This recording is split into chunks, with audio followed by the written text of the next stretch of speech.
Hi guys, welcome to Techavro. In this video, I'm gonna be showing you how to draw a box in PDF. So open your Adobe Acrobat first. Now choose the PDF you want to draw a box. I'm just minimizing the size. Now I'm gonna put a box here. Okay, in this section.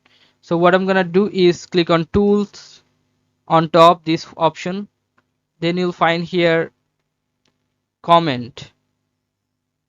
Click on this comment, and then you have to click on this option.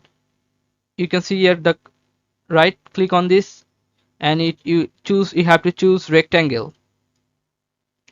Now draw with the mouse. Okay, now if you want to change this color or the thickness, anything, just right click inside the mouse, and you'll find here properties. Go properties. Then you can see the line style. You can change it. Click on drop down menu, or then you can change the line style. You can see here, right? Now if you want to change the thickness, you can change the thickness too. Now if you change the color, choose this one, and you can change the color also. If you change the fill color, then you can change the fill color also. Okay guys, now click on OK and see the changes. So this is how you can do this guys. If you find this video helpful, then please give a thumbs up and don't forget to subscribe the channel. Thank you so much for watching the video.